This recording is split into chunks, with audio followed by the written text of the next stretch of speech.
नमस्कार फ्रेंड्स, मेरा नाम है कृष्ण लोधियाल। आप सभी का स्वागत है आज के इस इन्फॉर्मेटिव वीडियो में, जिसमें मैं बात कर रहा हूं डेली न्यूज एनालिसिस फायदे की बात फाइनेंशियल एडवाइजर्स के साथ में। हमारा रोज ये मकसद होता है कि हम इंश्योरेंस और इन्वेस्टमेंट इंडस्ट्री की छोटी से बड़ी अपडेट आपको बताएं, ताकि आप खुद को अपडेट कर पाएं, अपग्रेड कर पाएं और अपने स्किल सेट को इम्प्रूव करके अपने काम को और बेहतर तरीके से कर पाएं और अपनी इनकम में इजाफा कर पाएं और अच्छे क्लाइंट्स को अच्छे सर्विसेज आप दे पाएं।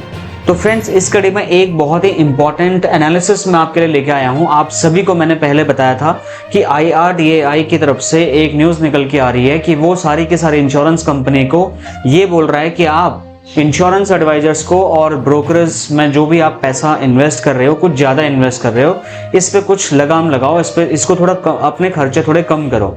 अब इसके ऊपर में एक बहुत बड़ा सवाल मेरे दिमाग में जो चल रहा था, मैंने कहा यार IRDAI अपनी तरफ से ऐसा क्यों बोल रहा है, जबकि IRDAI को खुद ये पैसे देने नहीं पड़ रहे हैं, ये तो इंश्योरेंस कंपनीज को देने पड़ रहे हैं। लेकिन घुमा फिरा करके अगर हम देखें, अगर सोच के देखो, अगर आप इंश्योरेंस एडवाइजर हो और अगर आप अपनी इंश्योरेंस कंपनी से अगर आप ये पूछते हो कि सर क्यों आपने अचानक से इंश्योरेंस का पॉलिसी का प्रीमियम बढ़ा दिया, तो इंश्योरेंस कंपनियां कहीं ना कहीं कटघरे में खड़ी हो सकती हैं कि गवर्नमेंट ने तो अपनी तरफ से GST का पूरा पैसा जो है जीरो कर दिया, कस्टमर के ऊपर कोई बर्डन नहीं डाला है। लेकिन अगर तुरंत इंश्योरेंस कंपनीज सीधा अगर प्रीमियम बढ़ा करके उस रिकवरी को जो है हासिल करना चाहती हैं, तो उससे उनके ऊपर प्रेशर बिल्ड हो जाएगा, जिसकी वजह से उनकी रेपुटेशन में दिक्कत आ सकती है।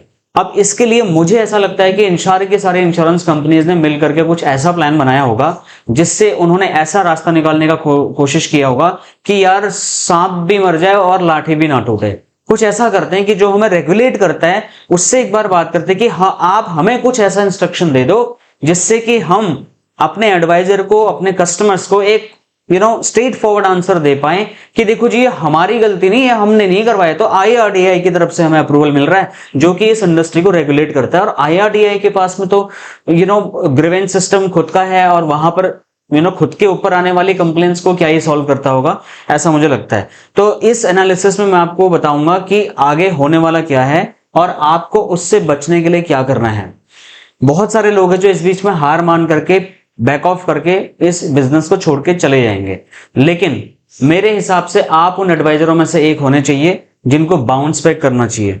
इंडस्ट्री में पहले म्यूचुअल फंड में भी ज्यादा कमीशन था, आज म्यूचुअल फंड में कमीशन कितना है आप सब लोग जानते हैं, लेकिन इंडस्ट्री ग्रो कर रही है, एडवाइजर्स का AUM काफी अच्छा ग्रो कर रहा है, ऐसी बात नहीं है, करने वाले को ग्रो कर रहा है, नहीं करने वाले को नहीं भी कर रहा है।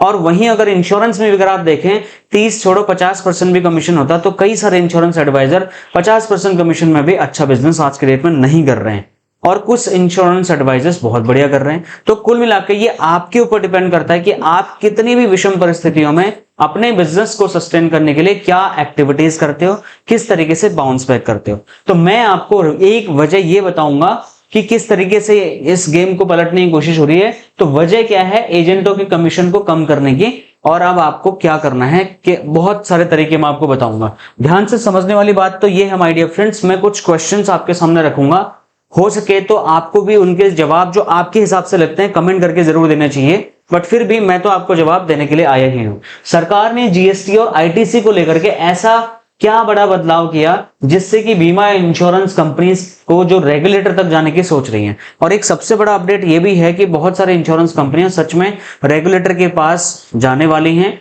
वो एक प्रस्ताव खुद भी लेके जाने वाली हैं कि कैसे ITC का जो रिकवरी है वो कैसे किया जाए। अब ITC क्या होता है, इनकम टैक्स क्रेडिट होता है। इनकम टैक्स क्रेडिट में क्या होता है, जैसे इंश्योरेंस कंपनीज इंश्योरेंस एडवाइजर्स को कमीशन देती हैं, तो मान लो अगर आपको 1 लाख रुपए कमीशन दिया, तो इंश्योरेंस कंपनी को सरकार को 18% GST देना पड़ता है। मतलब 1 लाख आपको कमीशन दे दिया, 18,000 रुपए GST के तौर पे कमीशन वाले अमाउंट का 18% सरकार को देना पड़ता था। और ऐसे ही उसके बहुत सारे खर्चे होते थे, सैलरीज, इंफ्रास्ट्रक्चर, इंटरनेट, अपने ऑफिस का खर्चा, सब कुछ मेंटेन करने के लिए।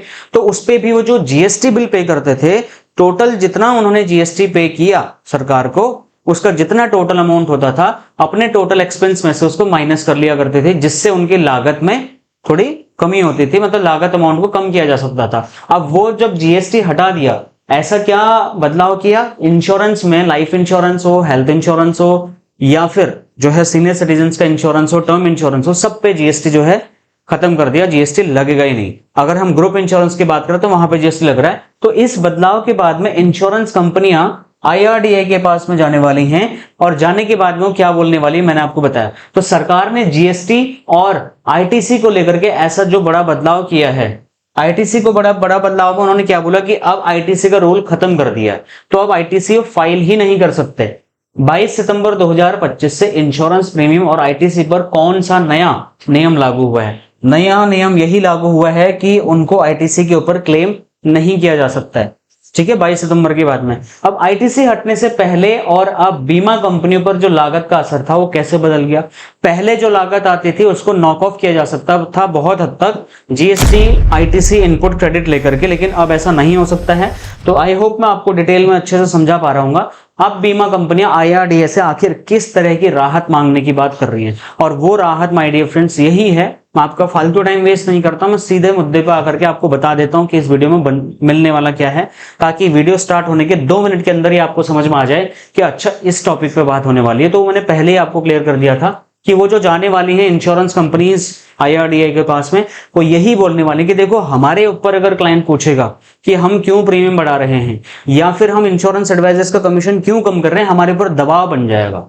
इस दबाव को इस तरीके से स्मार्टली अगर हमें हैंडल करना है तो आप ही हमें कुछ ऐसा इंस्ट्रक्शन दे दो जिससे कि कल को हम सारा ठेकरा आपके ऊपर फोड़ देंगे, और आप तो हमारे सरताज हो, आपके ऊपर कौन ही क्या कंप्लेन करेगा, क्योंकि IRDAI तो सबसे सर्वोपरि है ना, वो तो रेगुलेटरी है। आईटीसी हटने से पहले और अब बीमा कंपनियों पर जो लागत का असर है वो भी हमने आपको बता दिया। आईटीसी हटने से एजेंट के कमीशन और प्रीमियम और कंपनियों की लिक्विडिटी पर जो असर पड़ा है वो सबसे बड़ा असर यही पड़ा है। अगर मैं कंपनी की बात करूं तो आईटीसी नहीं ले पा रही है।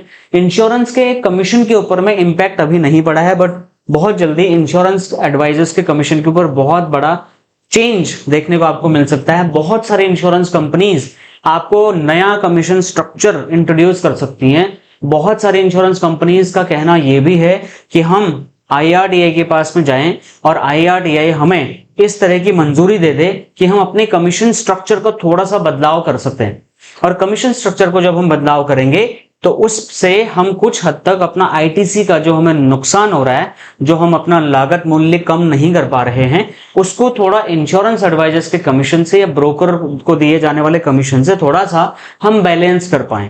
अब मुझे एक बात आज तक समझ में नहीं आती कि जब किसी भी कंपनी का, खासकर इंश्योरेंस कंपनीज को अपने एक्सपेंसेस मैनेज करने होते हैं तो घुमा फिरा के इंश्योरेंस एडवाइजर के कमीशन पे बात क्यों आ जाती है, जबकि इंश्योरेंस कंपनीज भी ये बहुत अच्छे से जानती हैं कि बहुत मेहनत करने के बाद में इस देश में इंश्योरेंस बेच पाते हैं। जनता भले ही भर भर के इस देश में हो, लेकिन सब पढ़े लिखे अनपढ़ लोग हैं इस देश में। पढ़े लिखे अनपढ़ों का मतलब समझ रहे हो, इंश्योरेंस की इंपॉर्टेंस पता सबको है लेकिन लेता कोई नहीं है, और लेने की बात तो छोड़ो, समझाने की बात भी नहीं लेते। और चलो किसी तरीके से समझ भी गए तो उसमें भी फिर उनको कमीशन चाहिए, और उस कमीशन को कई सारे इंश्योरेंस एडवाइजर मजबूरी में अपना जो है पेट फाड़ करके अपने बच्चों के मुंह का निवाला कस्टमर के मुंह में डाल भी देते हैं। तो उसके बाद भी कोई गारंटी नहीं कि कस्टमर उस पॉलिसी को पूरा 20-25 साल तक चलाए। उसके ऊपर अगर वो कभी भी मतलब पॉलिसी को सरेंडर करता है तो इंश्योरेंस कंपनीज एक नया नियम लेके आ रही हैं, वो है क्लॉबैक, कि मान लो कस्टमर ने अगर पॉलिसी सरेंडर कर दी, अब उसमें कितने साल में सरेंडर करी, क्या सरेंडर करी, मैं उस पर नहीं जाऊंगा, बट कुल मिलाकर के प्रॉब्लम वाली बात यह है कि इंश्योरेंस एडवाइजर का कमीशन वापस ले लिया जाएगा। तो कॉस्ट रिकवरी के बहुत अलग अलग तरीके, मैंने कंपनियों को बहुत तरीके अलग से बताए हैं कि आप यहां से अपनी कॉस्ट रिकवरी कर सकते हैं। मुझे लगता है कि इंश्योरेंस एडवाइजर्स को परेशान नहीं करना चाहिए, और वो बैकबोन है किसी भी इंश्योरेंस कंपनी की। अगर हम बात करें LIC में 14 लाख इंश्योरेंस एडवाइजर हैं, हर कंपनी में एडवाइजर है तब वो कंपनी जिंदा है। अगर एडवाइजर अपना काम करना बंद कर दें तो इंश्योरेंस कंपनीज की जो हालत है वो खराब हो सकती है। अब इस बदलाव के बाद में एजेंटों के कमीशन और काम करने के तरीके पर क्या असर पड़ेगा, आप सोच के देखो। मैंने पहले ही आपको बोल दिया, बहुत सारे ऐसे एडवाइजर होंगे जो पैनिक कर जाएंगे, उनका मोटिवेशन टूट जाएगा, उनको इंश्योरेंस कंपनीज से भरोसा उठ जाएगा, और वो कोई ना कोई थर्ड पार्टी काम में एंटर कर जाएंगे और अपना लाइसेंस वहीं टर्मिनेट करवा देंगे, या फिर वो काम करना बंद कर देंगे, या नाम मात्र लाइसेंस बचाने के लिए काम करेंगे। उनका मोटिवेशन किसी और सेगमेंट में चले जाएगा माय डियर फ्रेंड्स, जिसका सीधा सीधा इंपैक्ट पड़ेगा इंश्योरेंस फॉर ऑल के 2047 के लक्ष्य के ऊपर में। अब अगर गवर्नमेंट बहुत ही कॉन्फिडेंट है कि यार हम तो जो है इसको अचीव करके रहेंगे और हमें ये अचीव करने से कोई नहीं रोक सकता। मान लिया आपकी बात कि आपके पास बहुत बढ़िया तरीके होंगे, इंश्योरेंस एडवाइजर्स का कमीशन कम कर लिया, लागत मूल्य कम कर लिया, और अगर आपके पास में और भी कई तरीके हैं तो वो भी आप अपना लीजिए। लेकिन मैं एक चैलेंज करना चाहूंगा गवर्नमेंट को कि अगर आपने इंश्योरेंस एडवाइजर्स को प्रॉब्लम में डालना शुरू किया तो 2047 छोड़िए, 2077 या 97 तक भी इंश्योरेंस फॉर ऑल का टारगेट कभी भी पूरा इंडिया में नहीं हो सकता है, क्योंकि insurance advisors are the main backbone of this industry.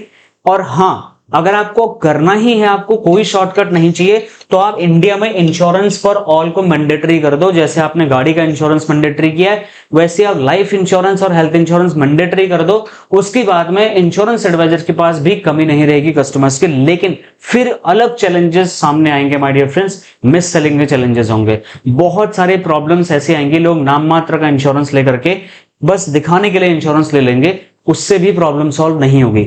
इसलिए मुझे ऐसा लगता है कि गवर्नमेंट को, इंश्योरेंस कंपनीज को, रेगुलेटर्स को इंश्योरेंस एडवाइजर्स को खुश करते हुए उनको अलग अलग रिवॉर्ड, रिकॉग्निशन देने चाहिए और उनको प्रोत्साहित करना चाहिए कि वो बढ़िया इंश्योरेंस पॉलिसीज बेचे। मुझे ऐसा लगता है कि अगर इस पर ध्यान दिया गया तो बहुत बढ़िया रिवोल्यूशन लेके आया जा सकता है इंश्योरेंस इंडस्ट्री में। अगर बीमा कंपनियां कमीशन कम करती है तो एजेंट्स के लिए क्या जरूरी 21 कदम क्या आपको उठाने हैं, ये 21 तरीके आपकी हेल्प किस तरीके से कर सकते हैं। मैं यहां तक आपको चैलेंज करके बोल रहा हूं कि माय डियर फ्रेंड्स, आप लोगों से फीस चार्ज करके पैसा भी कमा सकते हैं। इंश्योरेंस कंपनी से मिलने वाला कमीशन कम मिले ज्यादा मिले वो मुझे नहीं पता। ये वाली वीडियो मैंने बनाई थी, कमीशन होगा कम, अपनाओ 21 लीगल तरीके, 86 नंबर के डीएनए में बताया था। इसका लिंक मैं वीडियो के डिस्क्रिप्शन में पिन कमेंट में दे दूंगा। हाथ जोड़ के रिक्वेस्ट है, अगर आप सीरियस हो तो आपको डिमोटिवेट होने की कोई जरूरत नहीं है। 21 तरीके आप अपनाइए, गारंटी के साथ मैं बोल रहा हूं कि आपका काम जो है बहुत बढ़िया तरीके से चलेगा, कोई भी प्रॉब्लम आपको नहीं आएगी। बाकी मैं मिलता हूं नेक्स्ट और एक्साइटिंग सी वीडियो में। Thank you so much for watching, bye.